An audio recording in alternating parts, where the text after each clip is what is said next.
¿En qué nivel de perfección espiritual te encuentras? Recuerda que hablar de la caridad es hablar de la virtud reina. Según te perfeccionas, según creces en la virtud, creces también en el camino espiritual.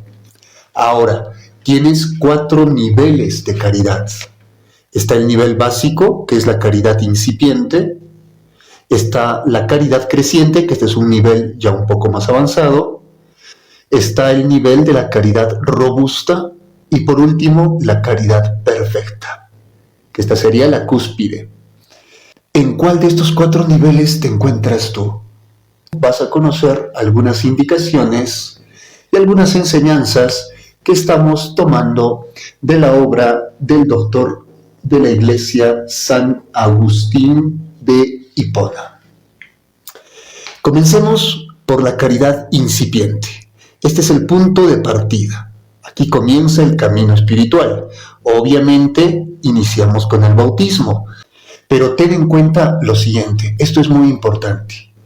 El hecho de que estés bautizado no significa que ya comenzaste.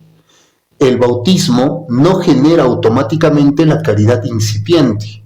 Es más, muchas personas que están bautizadas caen en la negligencia, la pereza o la tibieza. Y por lo tanto no han entrado a este nivel. O sea, ni siquiera hemos dado el primer paso. Estás bautizado, pero no has entrado ni siquiera a la primera fase. Salir de la apatía. Con la apatía no progresamos en el camino espiritual. En tal caso, ¿cuál es el remedio contra la tibieza? ¿Cuál es el remedio contra las negligencias? Los cristianos tibios o negligentes, o sea, aquellos que no cumplen con sus deberes, no cumplen con los preceptos, algunos ni los conocen, y otros que los cumplen mal, de manera mediocre. Cuidado, allí no hay caridad, ni siquiera incipiente. Se tiene que aplicar el remedio. ¿Cuál es el remedio? Es un remedio doble. Podríamos decir positivo y negativo. Se trabajan ambos aspectos. Las recompensas y el temor.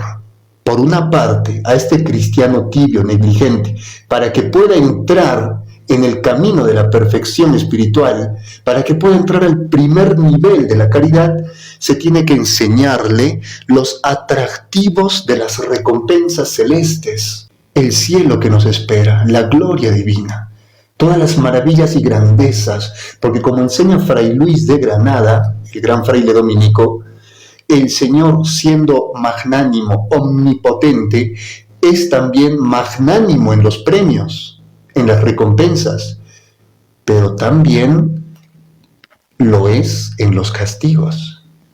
Entonces, en este punto se genera un equilibrio sano. Pensar en las recompensas y pensar también en los castigos. Ahora, nosotros cometemos el error de creer que a la caridad se llega de manera directa. Y no, si alguien dice directamente que ama a Dios, sin el temor, lo más seguro es que se trate de un sugestionamiento o una ilusión. Lo que nos enseña San Agustín es que la caridad, fíjate esta flecha, la caridad surge del temor. Primero es el temor, luego la caridad. Tú dices que amas a tu Creador, pero no has partido de la conciencia. El temor o el santo temor, repito, es posible que sea una ilusión. Primero es el temor y luego la caridad. ¿Cómo saber que tú estás en esta fase? Puede ser que tú no estés entre los tibios, en los perezosos, los que están en la apatía. Ya entraste a esta fase. ¿Cómo saber? Es porque en ti se puede reconocer 3 características respecto al ejercicio de la caridad. Número 1, toma nota. La caridad ha tomado posesión de tu alma. Tu alma está poseída por la caridad. Ya se instaló, ya se inoculó, por decirlo así. 2, la caridad no solo está presente en ti, sino que está de modo activo. No pasivo, sino activo. Tercera característica, esa caridad activa empieza a crecer y no tiene que parar hasta llegar al cuarto y último nivel. Ahora, ¿cómo poder lograr este tipo de caridad? O sea, ¿cómo entras, cómo te insertas en el primer nivel? Te repito, el temor es lo fundamental. Fíjate en esta lógica que es muy importante.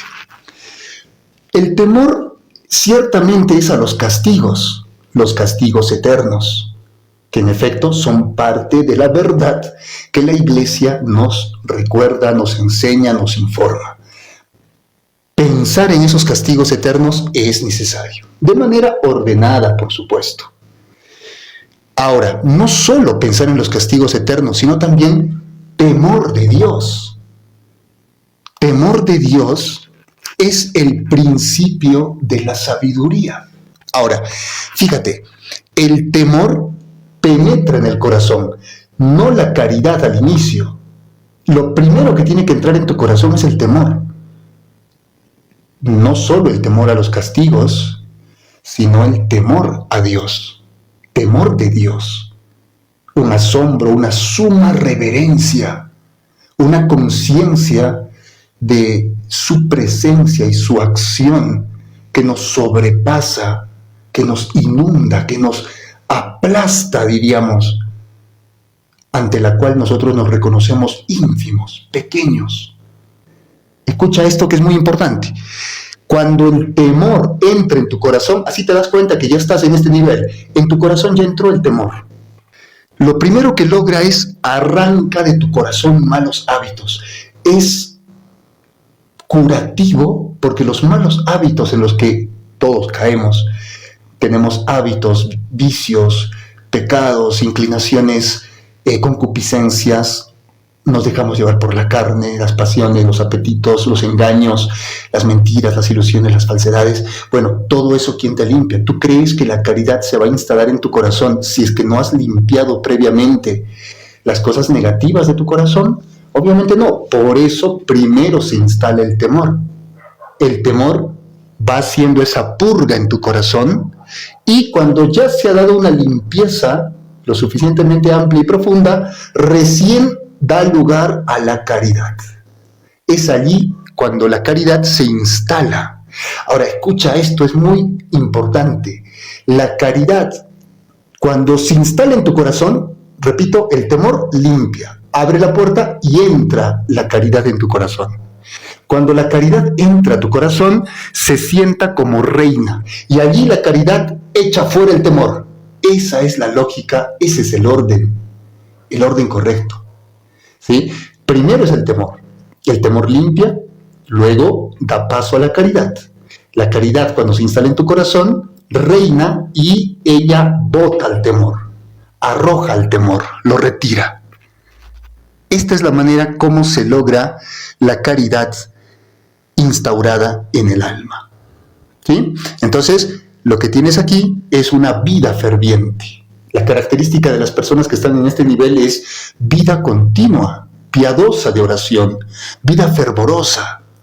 Y por supuesto, aquí tenemos una cuestión importantísima que es la oración, porque quienes ya están aquí, ¿cómo te das cuenta que ya estás en este nivel? Primer nivel, aparte de todo lo que ya te he comentado, te puedes dar cuenta porque eres consciente de que es muy difícil. El camino de la perfección lo has comenzado y es difícil mantenerte. Y te das cuenta que es difícil. Por otra parte, cuesta mucho la práctica perseverante del bien. Perseverar en el bien es difícil.